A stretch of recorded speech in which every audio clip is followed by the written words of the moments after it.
Hi everyone, it's Yvette Blowitz here and I am officially on my author's page. So, author of It Starts With Me, Feel Good Within and Become Your Happiest, Healthiest Self. And I felt that during COVID-19, which is still happening here in Australia, Melbourne is going into their second lockdown this year. So thinking of everyone in Melbourne, Victoria, my thoughts are with you. I know it's going to be tough, intense, and that no one wanted to go into a second lockdown.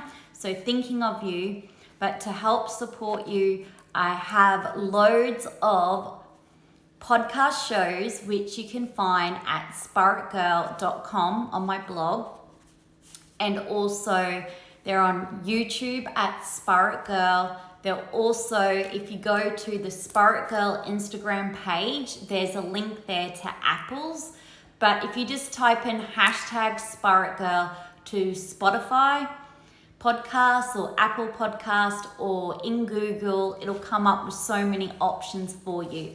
I've interviewed so many amazing psychologists who serve up tips on how to cope better, how to feel less overwhelmed, how to process all of the emotions, how to stick to a routine, basically just how to have better mental health, but also focusing on self-care rituals and how to feel good from within, even faced in a lockdown situation. So that's all there for you. But today's IGTV, which I'll be uploading after this, I put out a call to everyone on my stories if you had any questions for me, and I said ask me anything. So a couple of questions have come in and I'm going to pretty much just go through this list and respond, and I hope this answers the question not only for the person who's asked me, but it also gives you more insight into who I am and where I'm from and how this whole Spirit Girl community of people who love to practice self-care and visit the spas started. So first of all, I'm Yvette Lee Blowitz. Question I got asked is how old you are. I'm 42 years of age. I'll be turning 43 this year. Have I ever had any cosmetic surgery, injectables, which is on trend for people who are influencers and models and using Instagram? The response to that is no. I was really fortunate to grow up in an era back in the 70s here in Australia, where we learnt to embrace who we are. We basically had to self-accept the way we are as we are. And I'm really lucky that I had an amazing mother who really showed me the way in terms of just looking after skin, practicing self-care rituals on a Sunday.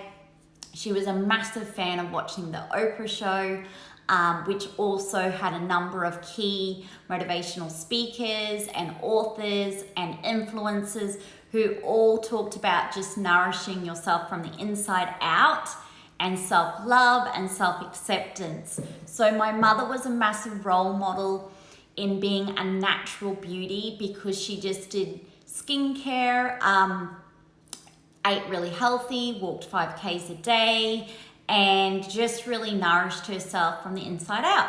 So also my dad is very, very down to earth. For those of you who don't know, my dad is actually Aboriginal, Sri Lankan, Australian born. That's another story.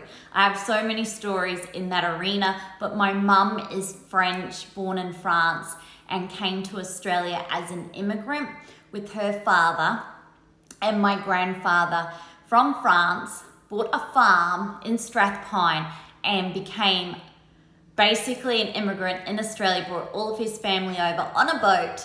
They paid their way, as they love to say, with Italians, and then he broke in that land and started growing fresh produce for the Brisbane markets. So a really big change for them coming from France, coming to Australia back then.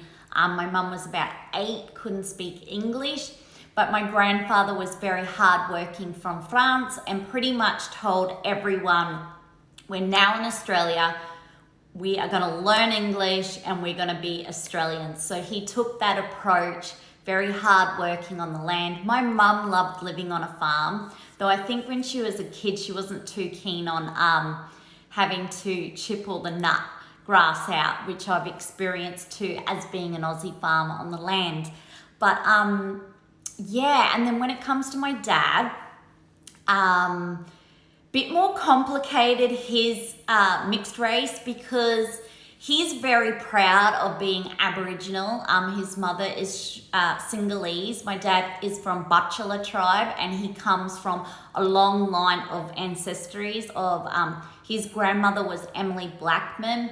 My grandfather, who's now passed, but an amazing artist, both could paint, could draw, do music, like handcraft, wooden things, phenomenal storyteller, like amazing. And my dad has picked up that, and it's probably where I too have learned a lot. But in particular, I grew up learning that a spirit, we are all an energy, and basically we're here in physical form. And I learned from a very young age that we are visitors on Mother Earth, that we will all return to the earth, and that while our physical form, like body, will disintegrate basically and perish, our energy and our spirit will always live on forever. So I'm more focused on energy, and I'm very good at picking up energy. Even when I walk in to do a hotel review, I can walk into that hotel room and feel that energy and really tune in to feel like, did the people who even created this room, was their heart and soul into it? And I'm really good at picking up energy. And people are like, whoa, that's a bit woo-woo weird, that you can like pick up energy. But I believe that even you can tune into energy. And here's a quick example, and I write about this more in my book, It Starts With Me. But a quick example of that is, think about when you watch a movie. You start watching the movie, you've read the cover and you think, okay, this is what it's gonna be like. And you read the cover and then you put the movie on.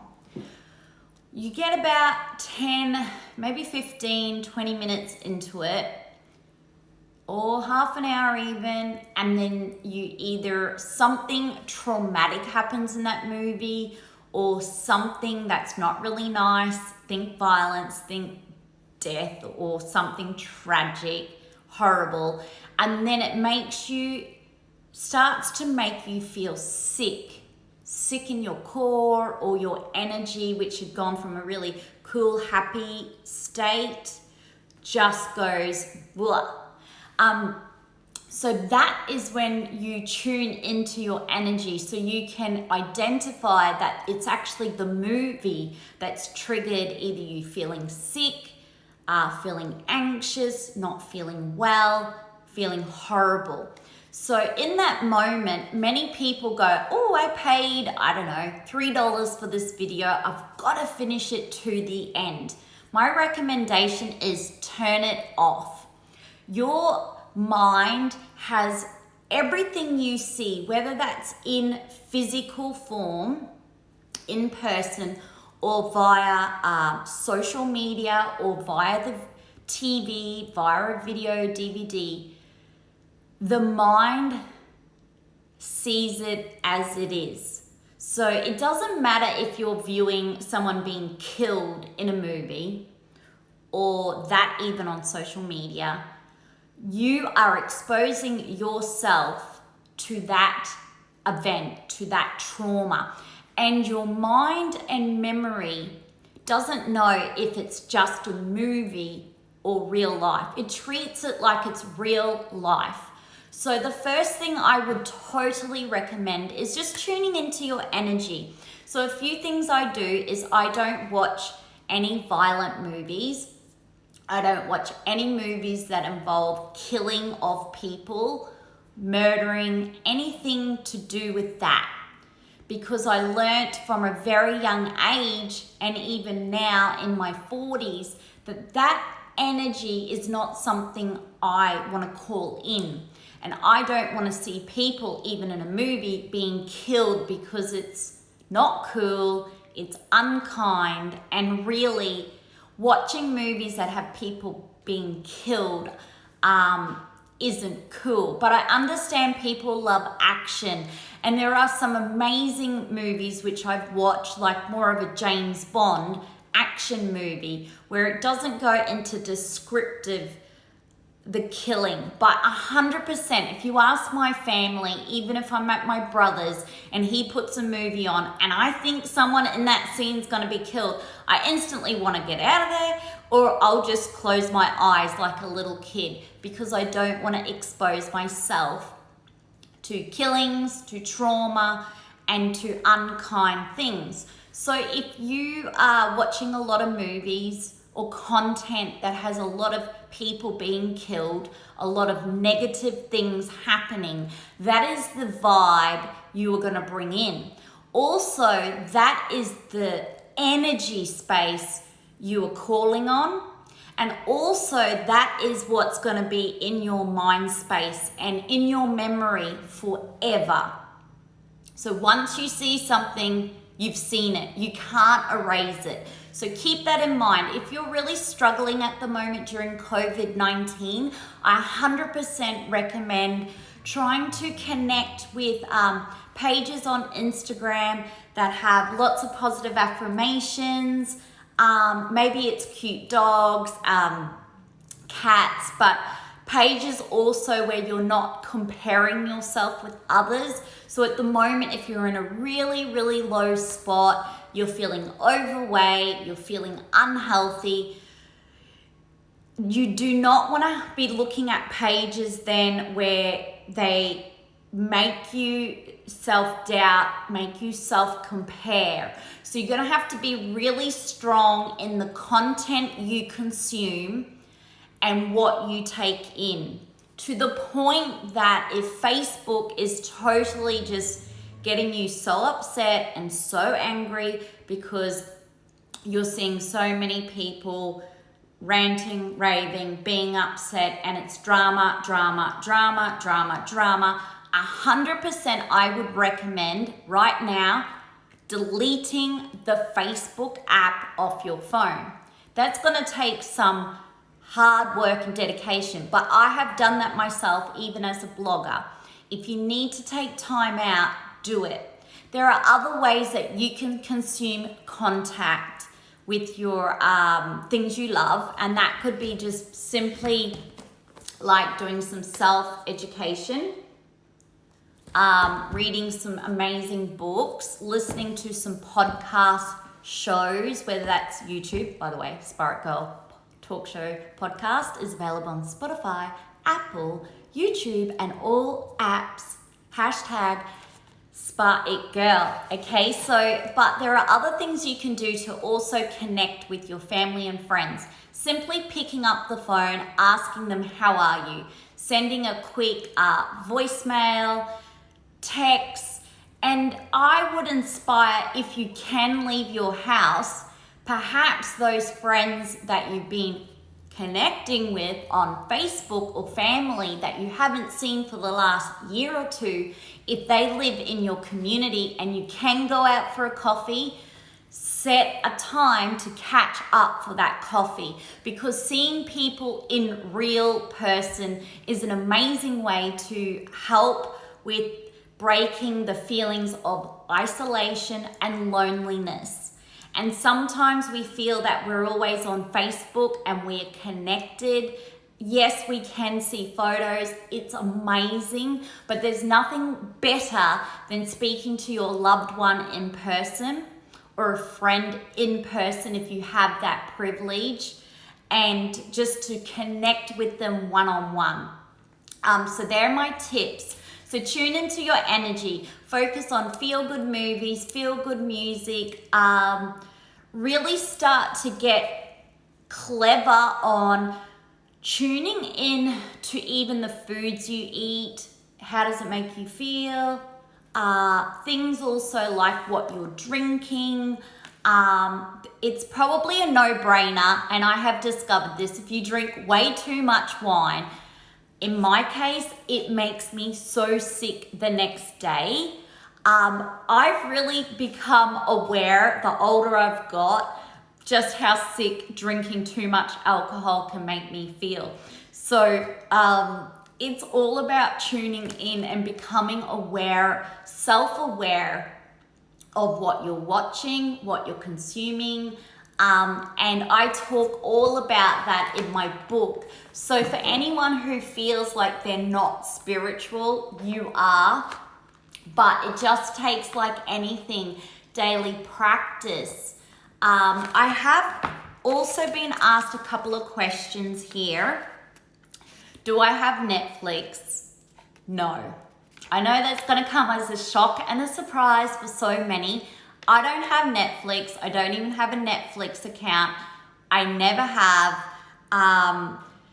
What I have done instead of having Netflix is I use that time to create videos, photos, content, blog posts, podcast shows, or I used to be traveling quite a lot for the Spirit Girl travel page and creating IGTV sneak peek travel shows into luxury spas and resorts, both here in Australia, Bali and the Maldives. So I spent the time creating versus watching, and it's probably because I started blogging out before Facebook.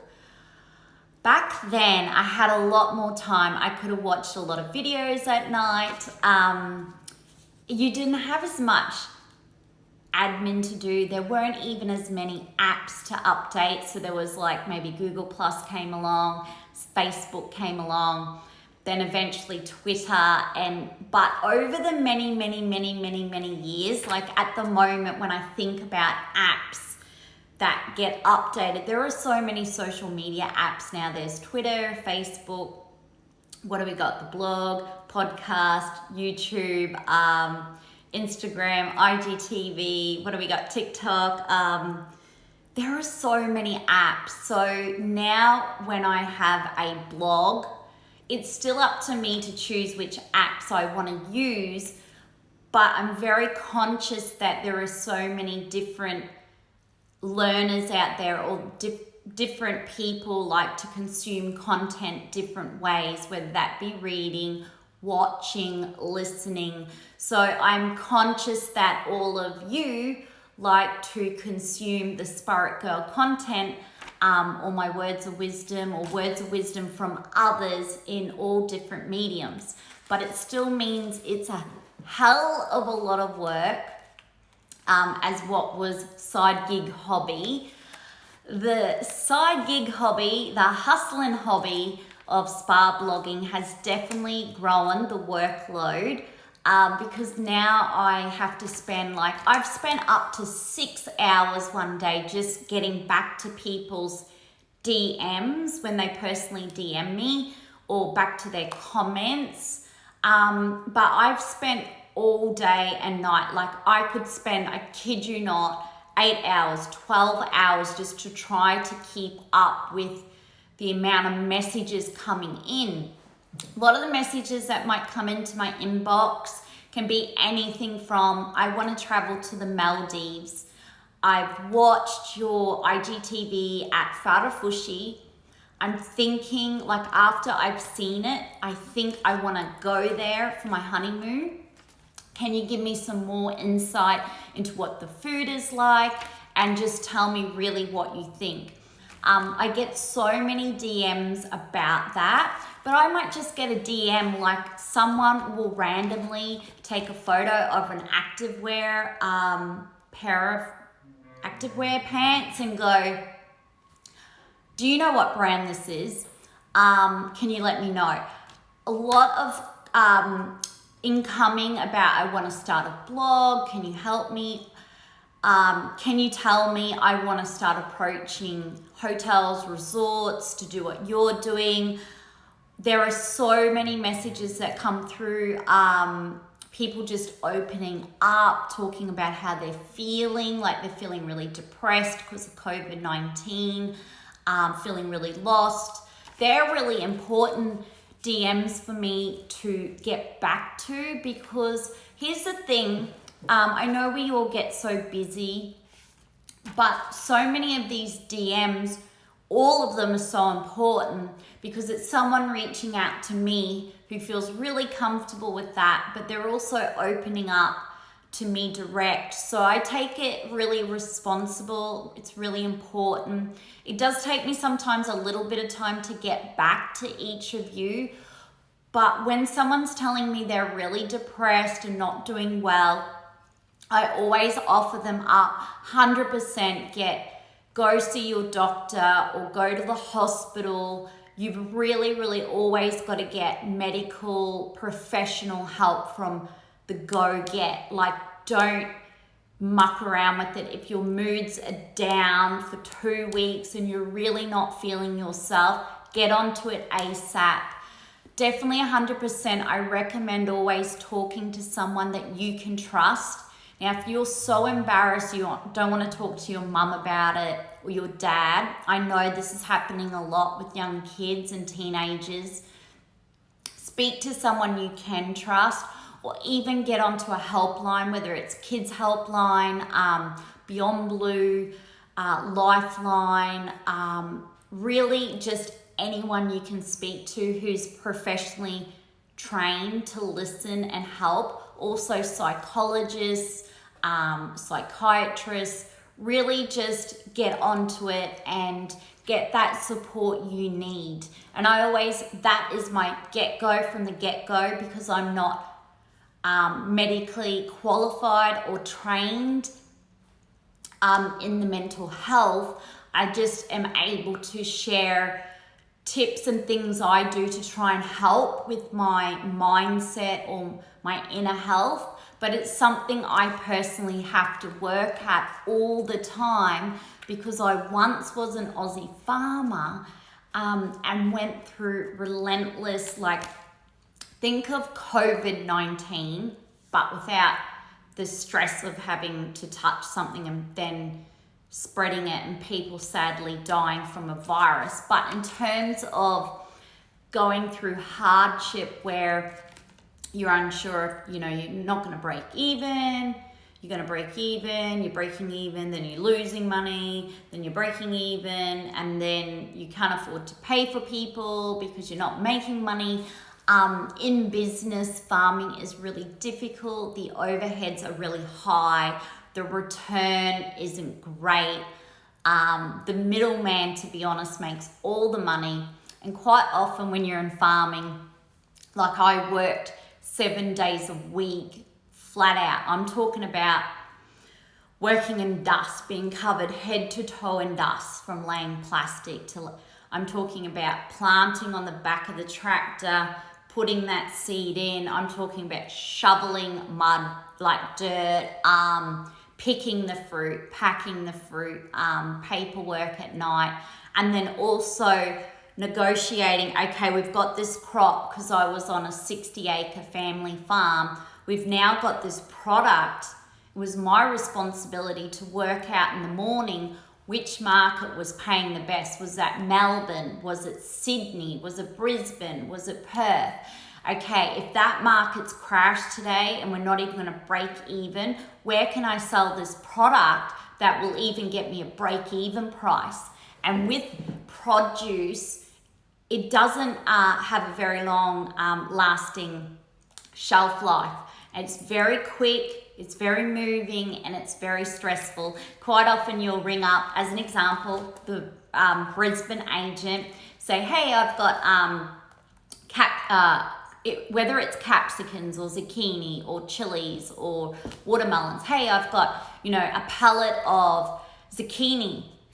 what do you think you could get for me today at the market, or what's the price doing, or what's the market doing? And they might say, yeah, send it to us. We can probably get you about $15. That's what the market's doing right now. So you're like, cool, that's awesome. Okay, we've covered all the costs. We're gonna send it. Now what? Keep working, keep picking, keep packing.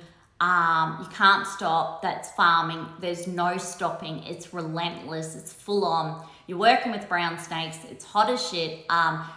I experienced every 100-year weather event that could have happened. I experienced it. Export debacles, that was what I had set up, which originally was going to be $1 million contract, exporting capsicum annum into New Zealand with a weekly 1 ton a week, with contracts set up and everything, to then find out just before Christmas, when the first trial consignment went over, that unfortunately it couldn't be accepted by MAF in New Zealand, because they said that the Australian government agricultural export should have never registered my farm for that commodity, because it's in the Act and in their guidelines that it's a particular product that can't be imported or exported from Australia into New Zealand. However, where did that leave me? Completely at an absolute 100% loss. From that moment, everything I had spent, whether that was on setting up the roads so that during the weather events we could get the product out. It takes 3 months to even grow the crop. There's so much that's involved prior. We had to get the correct seedling.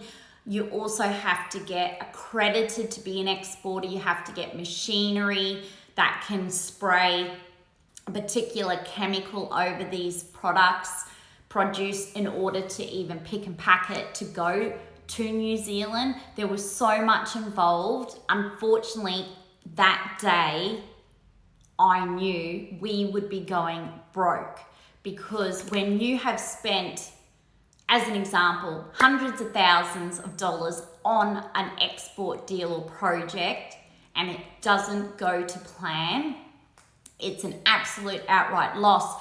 And there's no way in a million years that the Australian market could even really take on that product at that point in time, that amount of volume of produce, and even us to sell it at that price. So everything fell apart.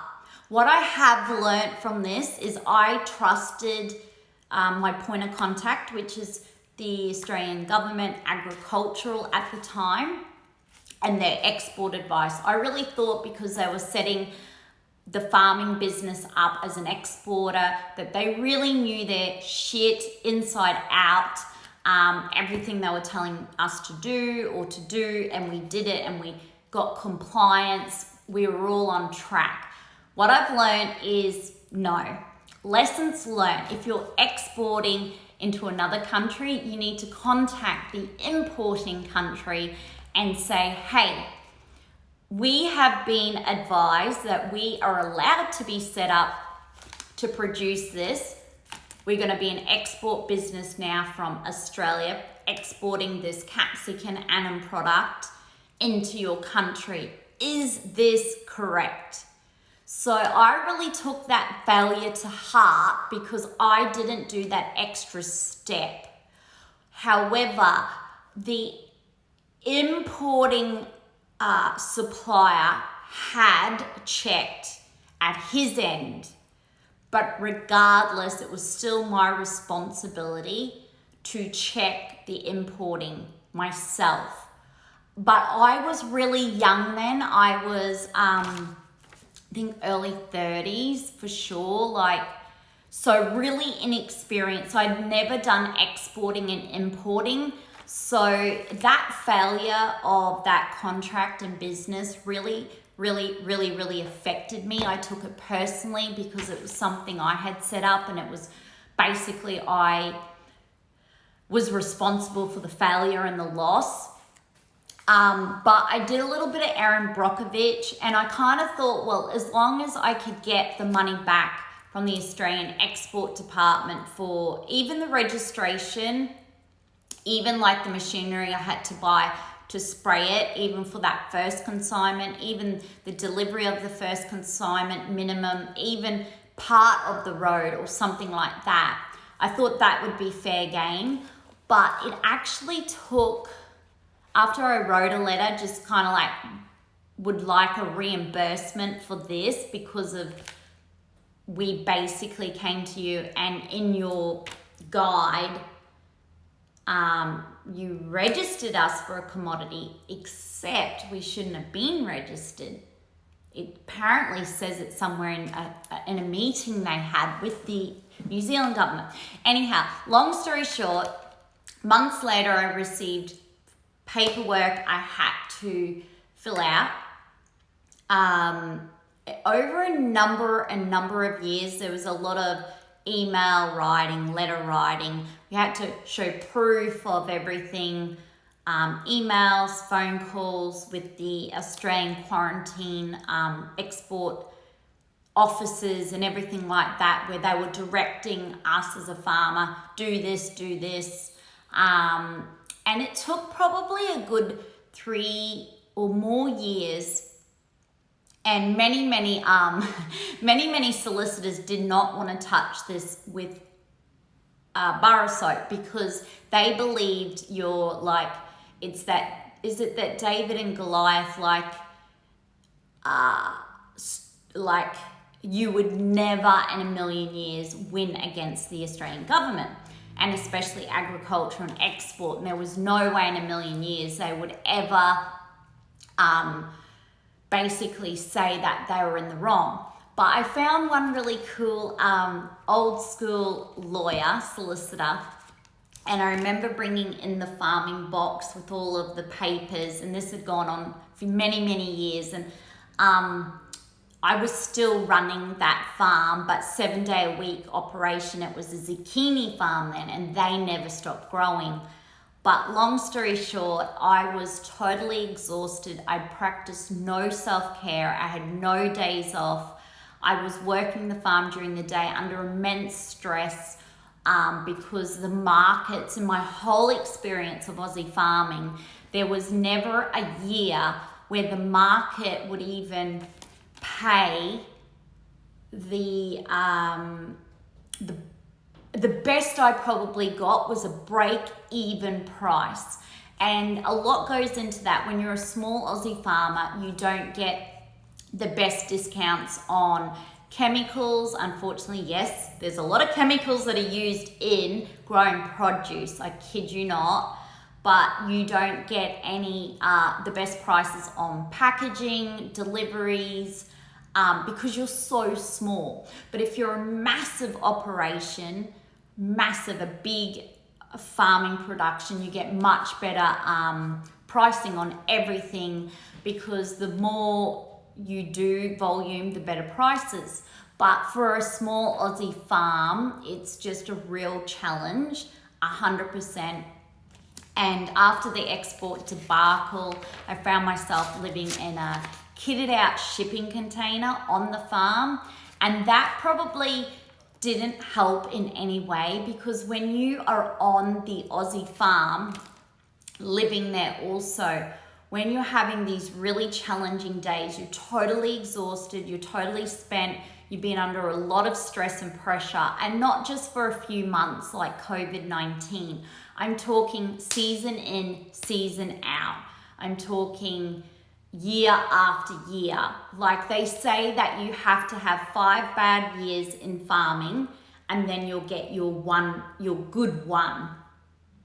So it's 5 to 1 in general. 5 relentless years of possibly breaking even, losing, breaking even, losing, breaking even, but to one good one, and you have to wait to the one good one.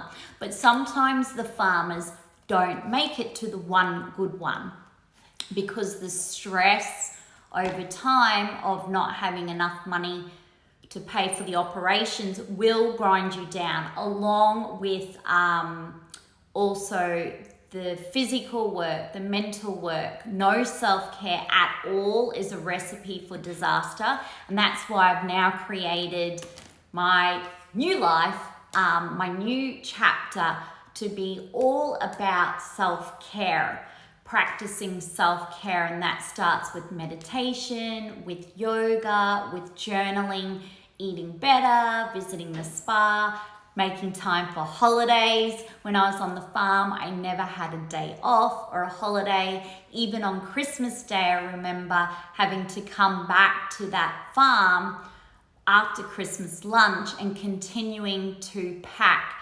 vegetables. So I'm always so grateful after living in a shipping container. And then you probably can't tell now, but I weigh in my 70s. I'm about, I think, 74 kilos perhaps. But when I was on the farm, I got so skinny, and from so much physical work and exhaustion, I was, I think about 55, which is quite light.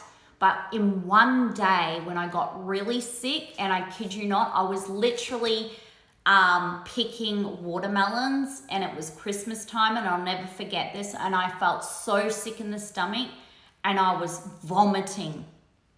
And then I was like, was so sick, and they were like, "Are you all right?" So on the back of the tractor, I remember them packing the watermelons, which, mind you, when you put them into big bins, they're so heavy, the watermelons. It's quite physical. Whether you're picking them, packing them, it doesn't matter. But I remember saying, it's okay, keep going. We've got to get it done. So unfortunately, farmers, and I've experienced myself, you push yourself over the limit. Like people who work in the office, it's really hard to compare working, like when we talk about working hard to working hard on the land and making a living, I just can't even compare. And the reason I can say that is I used to work in an office for like 10 years as a PA for a CEO. I've also done project management for an aviation company. I honestly can't even compare the two. My working hard, in the office was nothing like working hard on the farm. But unfortunately, in that day, I lost 5 kilos, and I'm really, really lucky to be alive, because what can happen is if you push your body and mind to complete other near death and exhaustion, which was what the doctor said, you basically get to the point where you start losing weight and everything starts to shut down. Your brain, mind, the functioning of it, how it should function, plus your body. And it's a really, really serious thing.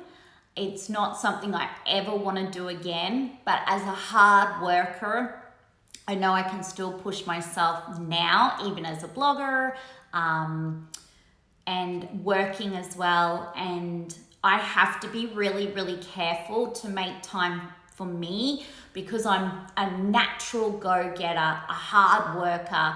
Working 7 days a week from sun up to midnight is nothing for me.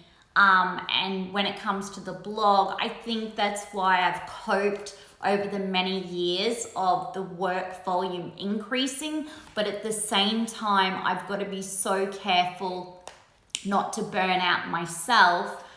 I've experienced burnout once, and I never want to go back there again. So if you're struggling at the moment during COVID-19, your business isn't going so well, it's been a couple of months, maybe you were struggling before, you're only breaking even before, you would definitely 100% feel it.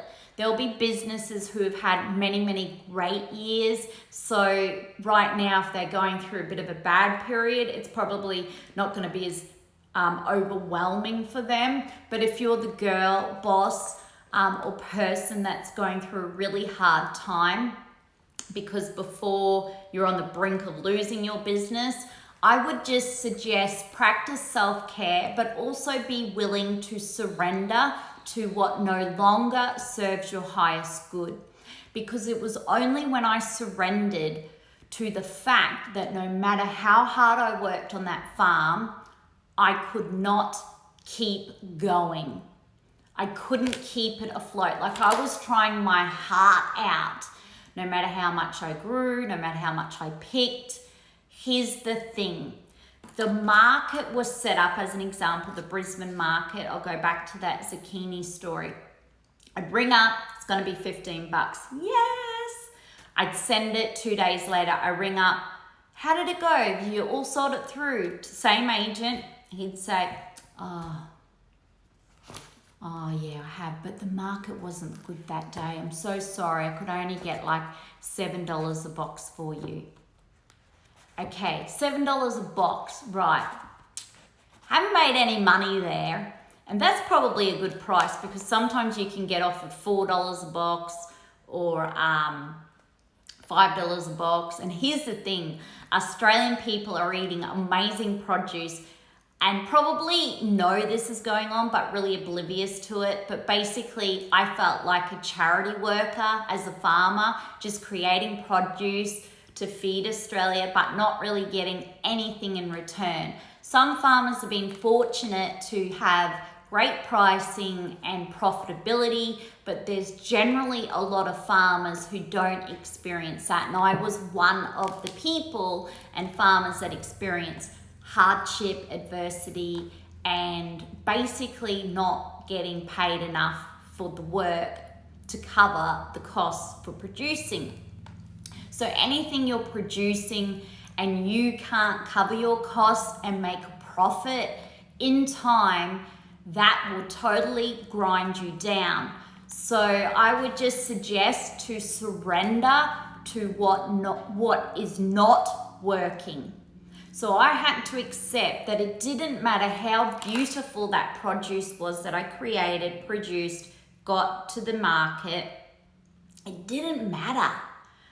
The market, the system is 100% not set up to pay me the minimum costs even to cover the costs. The middleman is making awesome amount of money, even though he'll always whinge that it's a retailer making all the money and they're not getting anything, yet they're driving around with brand new cars. And I saw this down at the Melbourne market, pulling out wads of cash. They are also full of bloody gold jewelry hanging off them. And here are little scrawny farmer, like pants just falling down because I'm so skinny and exhausted from working my ass off to try and be a farmer and to keep the family farm. And the thing is, I hate to say it, but no one gives a shit. So it's so important you know that no one's going to come and like give you, open up, like the Oprah Winfreys of the world are not going to go, oh, your farm is not going well or your business is not going well. Here is all the money for you. You can become delusional and want that to happen, because I remember being a young kid and seeing these people, like Aussie people who struggled, and you see them on TV and then someone comes and saves them by giving them a gift. But I can tell you in real life, that doesn't happen.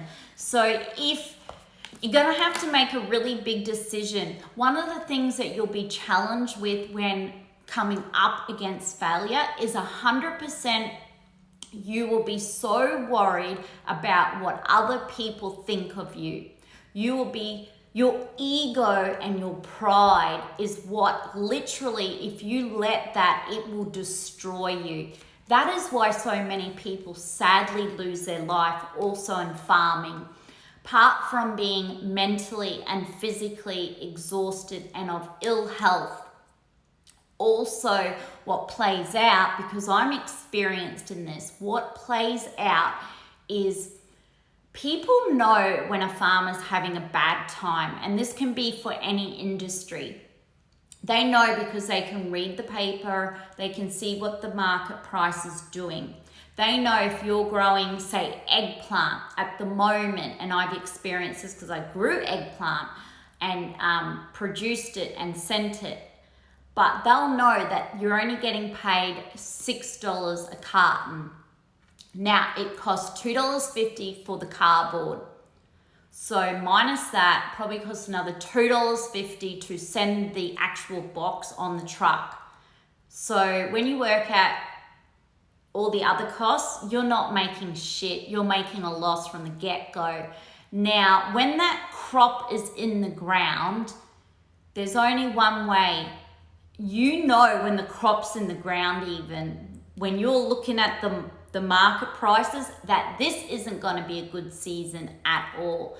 But that crop's in the ground, and it's too bad, too sad. You got to get that crop out of the ground. Now, during that period, there was a big farmer that was sending so much volume to the market, crashing the market. He was sending 3, I think, double, what are they called? Double Vs, but so much produce. So for any small farmer, he crashed it. He oversupplied the market. He was trying to take every small farmer out. So he did eventually. So many small farmers are no longer there. But a couple of years later, he was no longer farming. So here's the thing. If you want to be big in your business, do it with the intent to not take everybody else out around you. Now, I know there's competition, and I understand that, but to be a good leader or respectable in building a business, and this goes the same for influencing, for blogging, you need to be prepared to, yes, be your best and be good, but not by tearing other people down or by trying to take other people out. It's not a positive space to be in as a business person, as a business. And eventually, in my experience, every big farmer that tried to do that, to be the biggest, to be the best, to be the only supplier, isn't around. I'm going to say that again. Isn't around. So keep that in mind. Keep that in mind. And for every farmer that tried to undercut, guess what? They're not around either. So there is no joy in any of that shit. What would have been more joyful is if everybody worked together on a set price and we stood our ground with the middleman and said, you ring me. Here's the thing, we're at their mercy. Even if they rang us, they would say we still can't get $7. I'm going to tell you something. I know for a fact that my produce that day got sold for $15, as it should have, because he said that's what it would be paid for.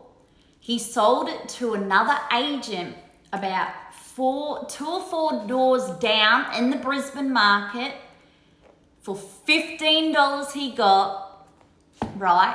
It got then exported over to New Zealand, and I know because I rang that person, it was part of a supermarket retail deal, because at the time they could buy produce, then give it to the exporter, then have it chemically,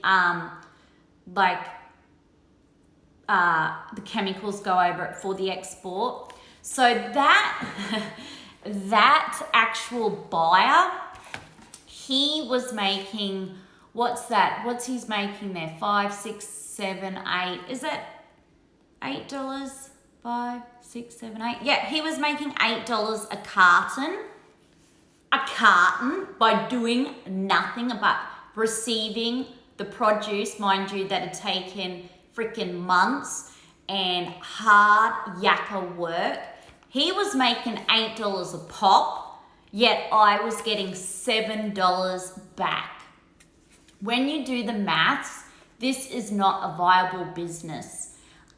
Lessons learned. I will never go into farming again because the maths don't stack up.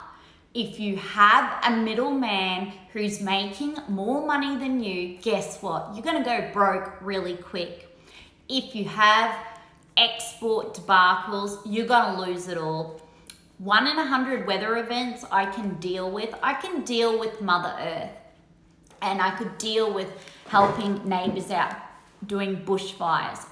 I would still probably be an Aussie farmer if I was getting paid enough money to cover costs and even a profit. It would have been an amazing rural lifestyle. I really loved being on the land and connecting to the Mother Earth, knowing that it was September, not because of the spring racing carnival, but knowing because the little like emus would come through. I really felt a sense of connection to the Mother Earth, but at the same time, I became so identified as a farmer.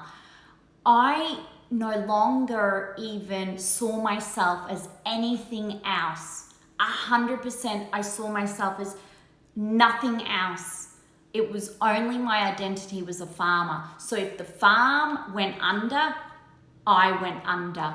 That was it. I saw no future other than where I was at on that farm. It was very lonely, isolation.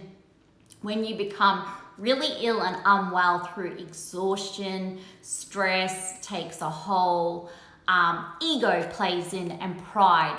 People know that farmers are either not paying their bills because the suppliers will say they're late on their bills. People know the prices are shit. People know who's having a good season, who's having a bad season. Your neighbor could be completely raking it in, be a massive farmer, doing really well. Yay! But you could be doing so shit. I remember also when my cousin, sadly, Jacinta, had died of suicide and took her own life. That day, I remember very vividly having to, and that week, having to be in the paddock, still picking and knowing that the farm doesn't stop for anyone. Not even if anyone has died. It doesn't stop for funerals. But that was also because financially I couldn't afford to stop. When you can't afford to pay people, when you can't afford to take time off, you're leaving yourself very vulnerable, and it's very not a good place to be in. So if everybody wants to be an entrepreneur, they want to go in business, make money, I understand, but be very conscious that there is also a dark side to business and to farming and to doing things that people don't really talk about. Everybody's very good at getting on Instagram and talking about how good it is, how easy life is, how it's so easy to be an entrepreneur and make this money and build brands and give up your day job and all of this shit.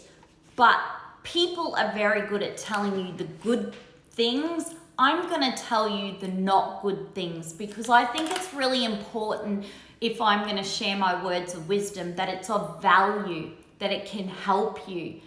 This is probably the first time in history that we're now seeing, due to COVID-19, people opening up as how they're feeling, what's going on with them, if their business is doing well or not. And I applaud you. Keep it up, because the more we can openly talk about the not so good, it just helps all of us or other people who are going through a really hard time.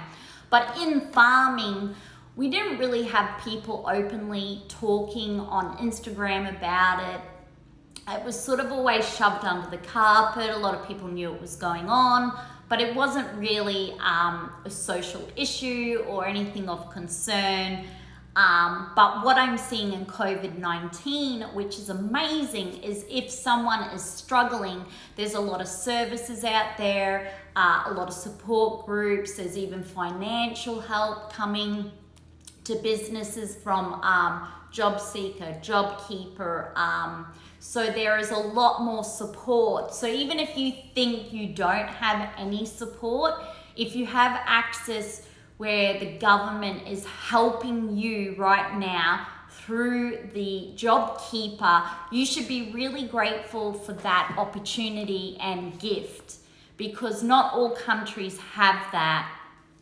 So I think we still have to keep things into perspective. But 100% keep your ego and pride in check. Quite often, you are too afraid of what other people think. And when you are afraid of what other people think, and when you put a front on and people say, how are you? And you're like, oh yeah, not bad, thanks, you know, going through a bit of a hard time, or you might say, yeah, things are going really well. You don't actually tell them how you're feeling. Maybe your family don't even know how you're feeling. You basically, what I discovered on the farm, you're so afraid of what other people will think. You're so scared of them talking about you failing. When I had never failed ever in my life. Everything I did went to plan. Everything I did was a success. So failing for me was never in my DNA in terms of something I never wanted to do. I've always been wanting to be a winner, to win, to succeed. But it's quite funny. Here's the thing, the failure comes back to the export debacle, right? But here was the magic number, a $1 million contract, $1 million. Hear that?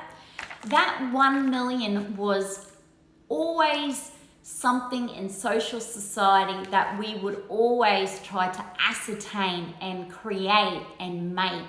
That was the kicker for success, $1 million. But I've learned $1 million is not.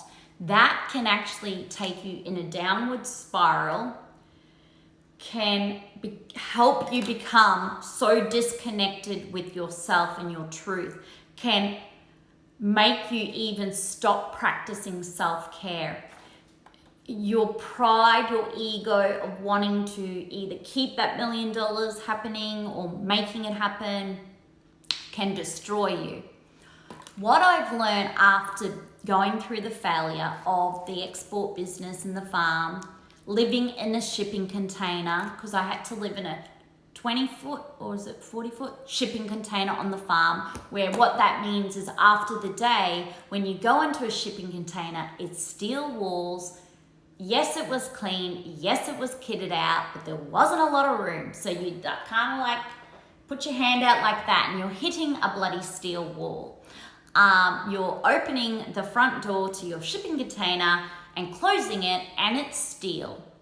The only good thing is in a cyclone, you can at least tie down the shipping container, and when a cyclone comes and wants to throw around all the shit on the farm, at least it's steel walls. But the thing here is, make sure you do something that helps you to feel good from within. True success is feeling good from within, is happiness. There are things you're going to do that you don't even get paid for. It could be just practicing yoga, going for a walk, but you love it so much and it makes you feel good. So let